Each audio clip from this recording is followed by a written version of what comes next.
Hi, I am ready to do my video, and today's topic is welfare, and I have my son Matthew here. Matthew's saying goodbye. Bye, Matt. Love you. Have a good afternoon. See you later.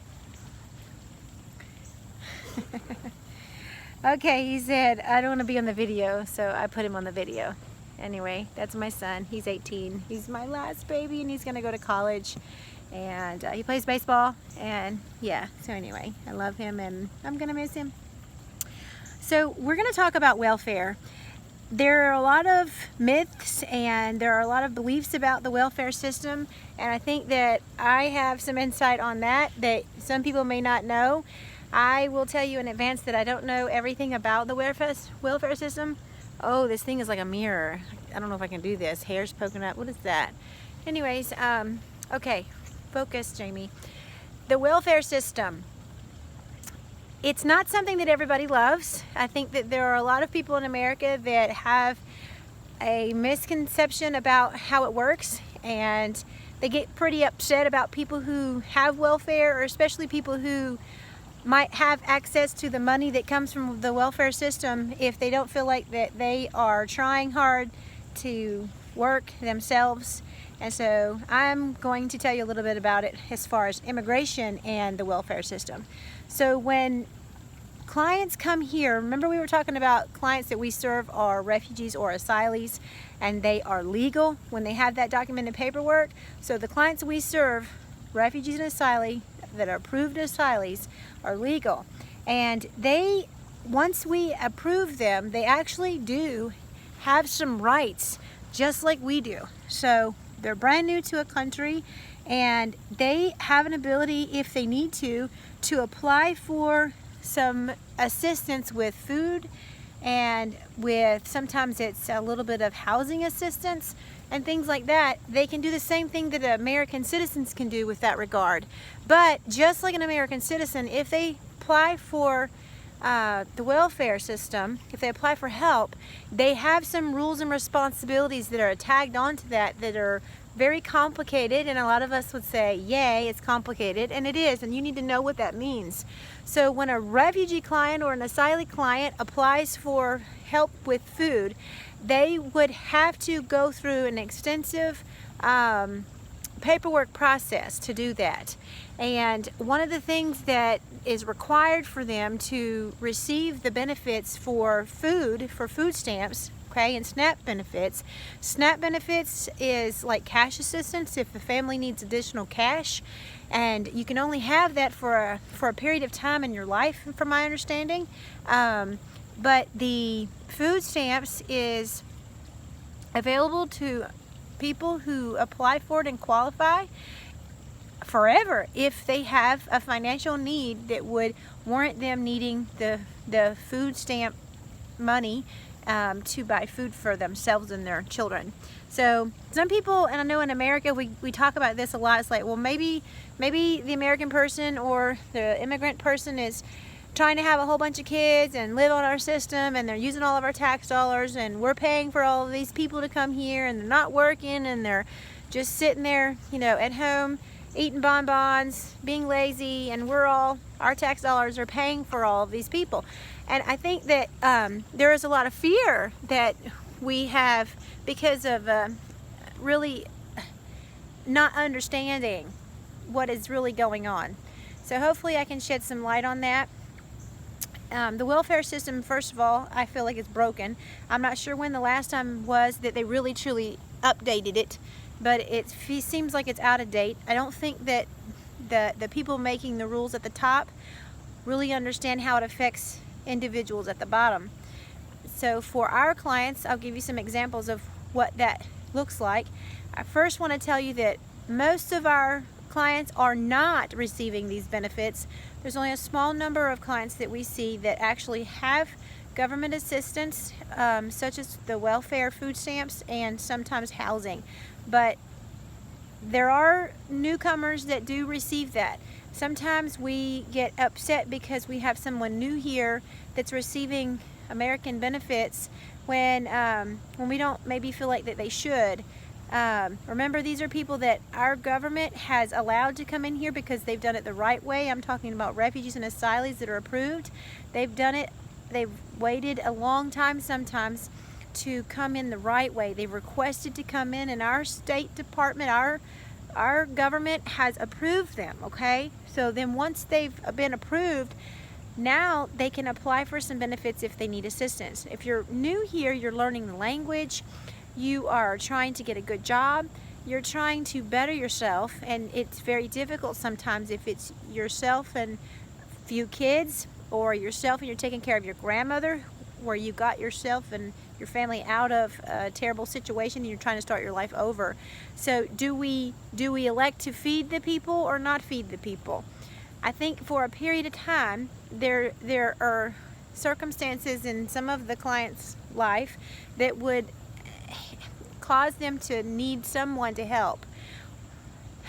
Well, the welfare system is a very difficult system, first of all. If you do not have an American education or basic business and life skills from here, no English, it is very difficult for you to complete all the paperwork that is required for you to receive some of the benefits. I will tell you that our clients don't like it. Most Americans that I know of that have had to use it aren't necessarily proud of it. They don't like it. The government really does seem to have their thumb on these people and request for proof and documentation of pretty much their every move, especially as far as anything with incoming finances would go. And I think that that's a good thing, but when we're talking about a single mom struggling and she's trying to work a $9 an hour job and she's got maybe twins at home and her mom's babysitting for her, and then the mom's staying home to babysit so that the twin that speaks the most English and the most educated could go and clean at a warehouse or something, and she's making $8 or $9 an hour and she's struggling to do all of that and get herself transportation, and she has no car and all these other things. I know that single moms and single dads and people in America struggle with this too. So how can you do all of the requirements that the welfare system requires for you while you're trying to also work and better yourself? So here's some of the requirements. Let me give you an example.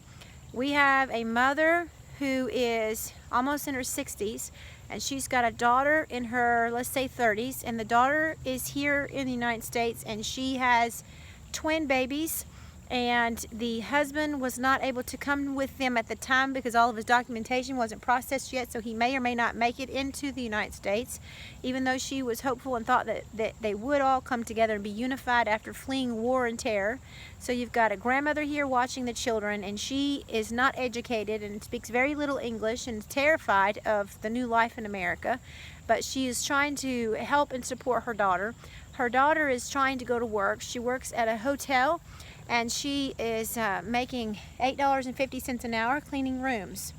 So she needs some assistance to feed her twin babies, and she is just now starting her job, so she has no history of credit, no bank account. That she didn't even have a bank account, so there's no money anywhere for them or her mom.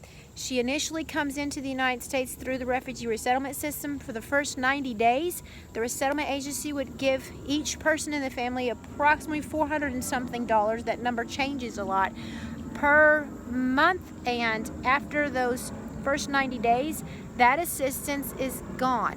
Okay, so she's got 90 days to take that little bit of money. That money is also supposed to be spent on their rent, their utilities. If they need transportation assistance, it is supposed to help buy food, clothing, buy school supplies if they need that. It's supposed to pay for gas for the car. It's supposed to pay for any medical needs, hair care, toiletries, everything that they would need, utilities, phone, all of that is coming out of that small bit of money for that first 90 days. So they've got to quickly get a job, and they feel the pressure of needing to find a job. So she starts working, and she realizes that this amount of money that she has She's excited to work because she hasn't been able to work in her country, but she realizes really fast that the amount of money that she's making is not going to provide for her mother and the 2 children and herself. So she begins to panic. So she tries to talk to somebody about what she can do, and someone tells her about our food stamp program that could make sure that she has food. So she goes and she applies for the welfare benefits for food stamps, and she realizes that at first she came in with basically nothing. She had some assistance with the immigration resettlement process and program with the $400 and something a person for the first 3 months, but now she's signed into a lease for $500 or $600 a month, and it's an apartment with bugs and mold, and it's falling apart, and it's in a crime-infested neighborhood. And so she's trying to figure out how she's going to survive, and she's worried about her mom and her baby back at the apartment who don't have language skills and aren't sure what's going on, and while she's away at work, and she doesn't have transportation, and she's got to trust somebody in the community would be picking her up on time to get her all the way across town to go to work and make sure that she's on time every single morning, early in the morning for her shift. So she's got a lot of pressure on her, but she does this. So she applies for food stamps and she gets them. And so first of all, she had a little bit of assistance, remember, for the first 90 days. After that 90 days, that goes away. So now she's literally only living on the $8.50, $9 an hour job, and she's not able to get exactly 40 hours a week. So they're giving her 35, sometimes 40, but not all the time. And so the amount that she makes it does qualify her for some assistance, but they're questioning, why is mom staying home? So they're asking, as a household, mother stays home with 2 children. If you want the food stamp benefits that would include your mom and the 2 children, then we need to figure out how are we going to make your mom also go to work, because you don't just get handed welfare money. There are responsibilities that you have to show the government your paycheck stubs. Often you have to show them any kind of bank account records and stuff so they can prove what's going in and out of your account, so they know that you're not lying about how much money you make. You have to be forthtelling about all of your assets. You have to tell them if you change jobs. You have to tell them about your taxes and their situation. You have to tell them everybody that's living in your home that's working. You have to tell them, you have to actually give them the report cards from your children to make sure that they are in school and that they are, I don't know if it's that they're doing well or what, but they're in school, and that they have their immunizations. All of those kind of health records and physicals are required to be done and documented. You have to show them your utility bill, and you have to show them your lease and prove how much your rent is. Any kind of other bill that you have, if it's a phone bill, if it's any other bill that you have to show them how much you have outgoing. And anybody that comes into your home and tries to help contribute or help you, so if you have an uncle or something that sends you money every now and then to try to help you out, you have to report that. So you have to constantly report all these things, and if you don't keep it updated, and I'm saying like it seems like every month or two, these documents are having to be resent, and you have to send that stuff to your caseworker at the welfare office that manages and watches that. Now, on top of doing all of that, once you qualify and can prove that you make very little money, this young lady with the mother and the twin children, in order for her to prove this, she has to show up at the office or figure out an email system, because she's not familiar with computers, so she doesn't know how to email. So she goes back to the office all the time on all these appointments that are being made, and it's very difficult because she has to show and prove what her paycheck stubs are. Well, in order to get her paycheck stubs, she has to go through the HR department and request for her paycheck stub copies. And in today's computer world, she doesn't know how to use a computer, and they hand her a book about that thick, and they say, this is directions on how you can log into the system. It'll give you a password, and here's your identification number.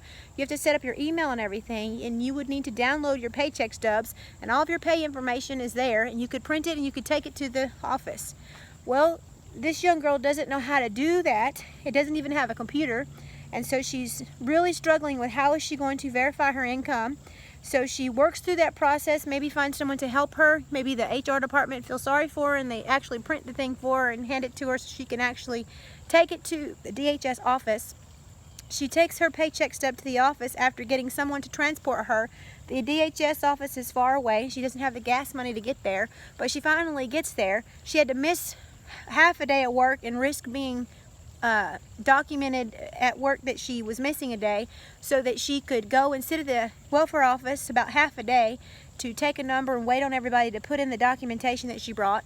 So she goes there and does that, and then they say, oh, well, now you're making, you know, a little bit more money, you're working more hours, so now what we need you to do is we need you to have more verification. You need to go back and buy, within 10 days, we want a copy of, you know, some other document or paper of proof or something. We need some additional proof. We need to see you in 10 more days. So there's all of these appointments that constantly have to be made so that she can continually make her, you know, verify her income. Well, that sounds great. We do need to verify income, but this process is taking the person that's trying to work out of work. Not, you know, she's really struggling with that. Now, there is a, I guess you would call it a contractor. There are companies that contract with the welfare system, with the government, with the DHS, okay, to monitor whether or not these people are actually working and things like that. Now, remember the mom? Now, remember the mom is on this young lady's welfare case, okay?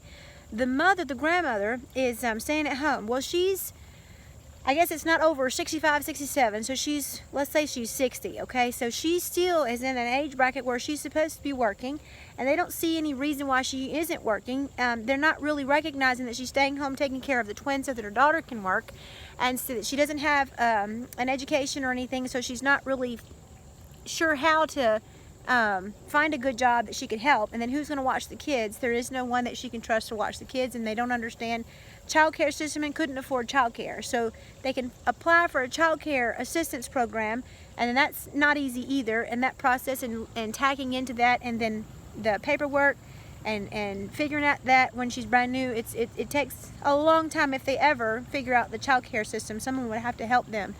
Okay, so this newcomer and the mom is because she's on the case for the daughter, she now has some requirements in order for her daughter to receive some help with food for them, and with if there's any kind of cash assistance or anything to help them pay their rent or utilities or anything like that.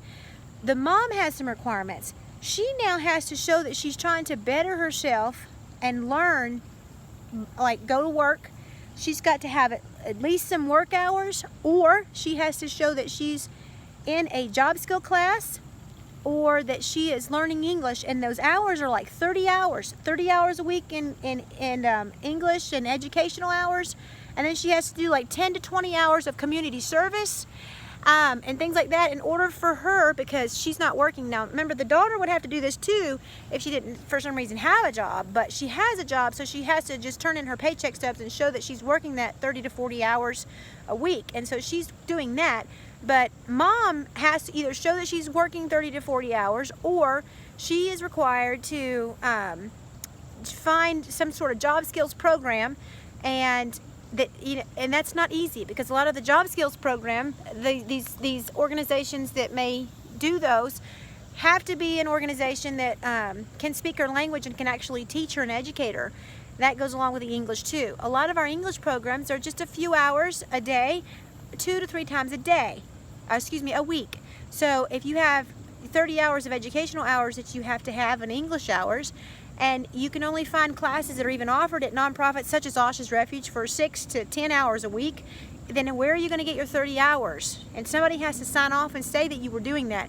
Meanwhile, where are the children going? Now, some programs like Osh's Refuge does have a preschool program when they get to be age 3 and 4, but for infants and stuff, the ratio is so difficult for us, and it's difficult for us to have enough volunteers that would help us watch babies, so that this grandmother mom could come in and get the job skills hours and the educational hours that she needs. Not to mention, okay, the welfare system contracts out, and right now it's to America Works. It used to be to Maximus, and then before that it was let me think, it was another place.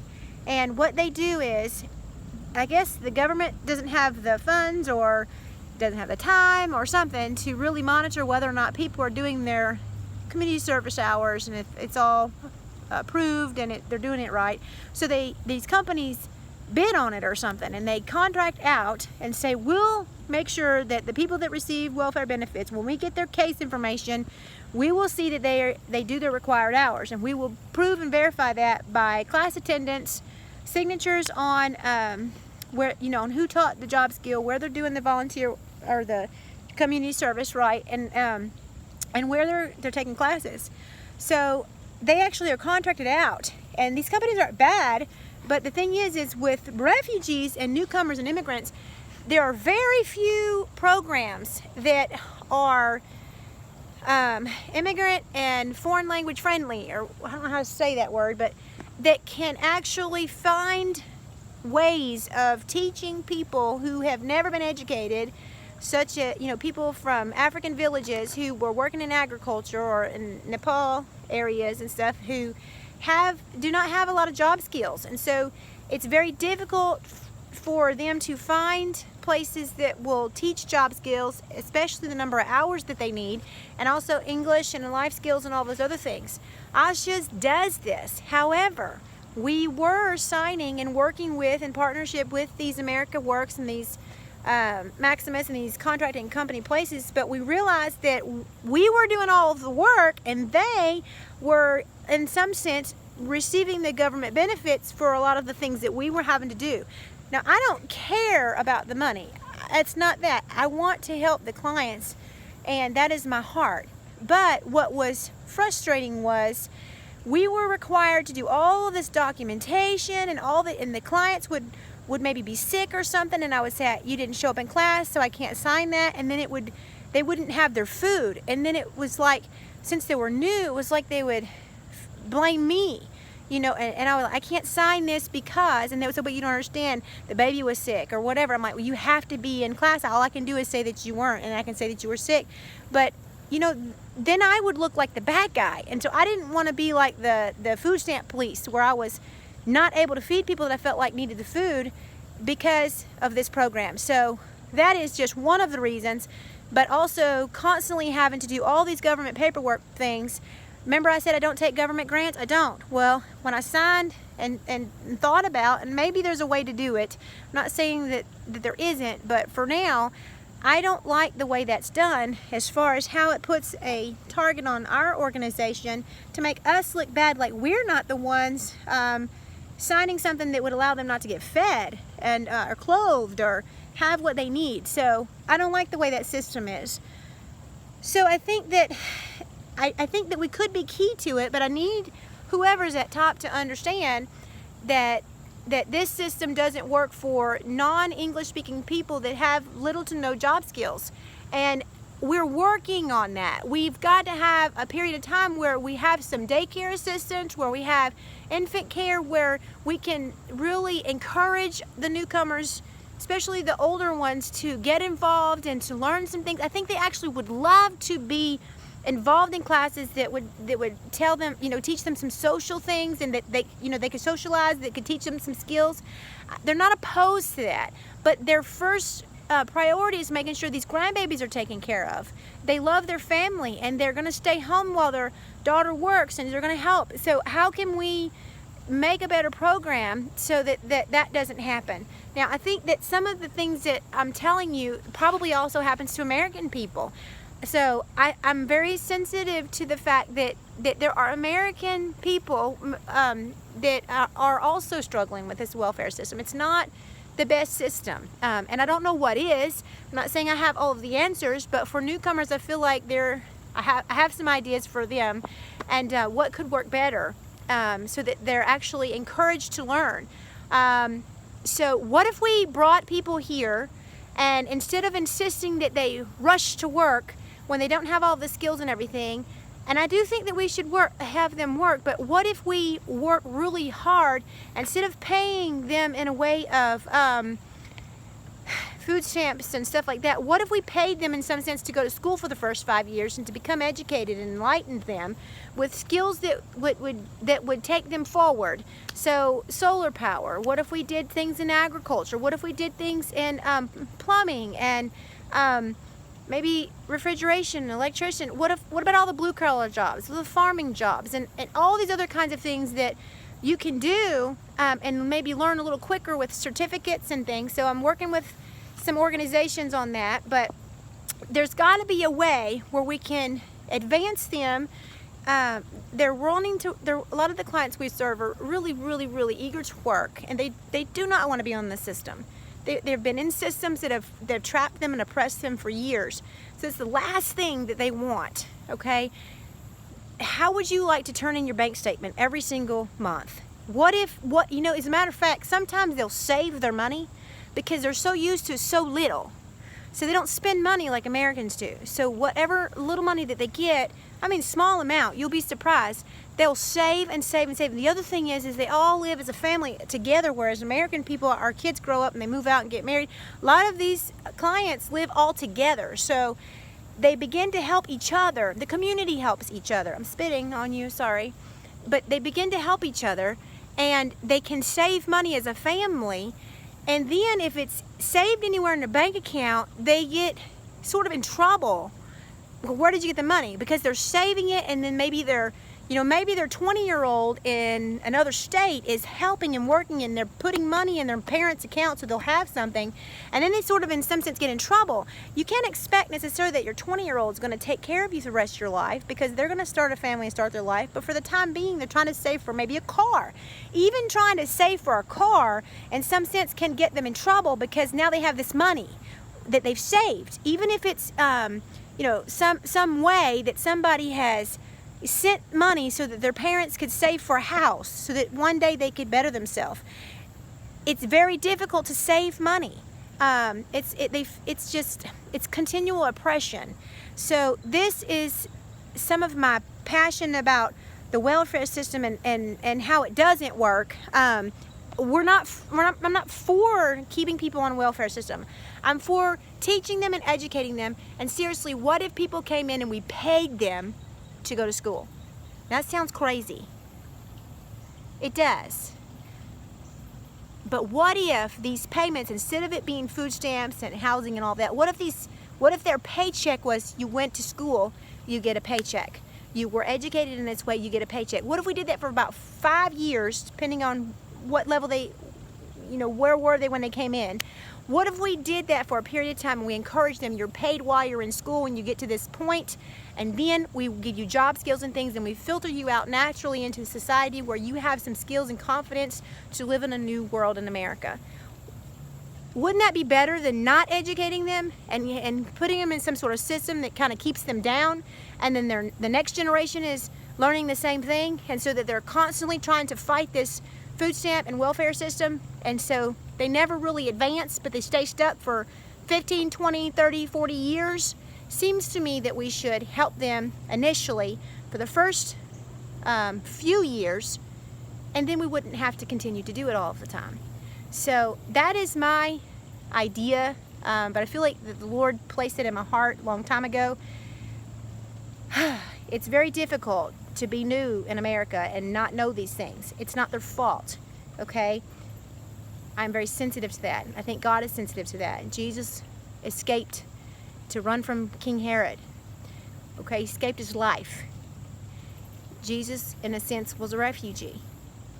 Jesus loves all people from all over the place. We have to have a more sensitive heart. Jesus loves you. This is Jamie Jones. Thank you for listening. Part 4 of uncovering the truths of immigration. Thank you.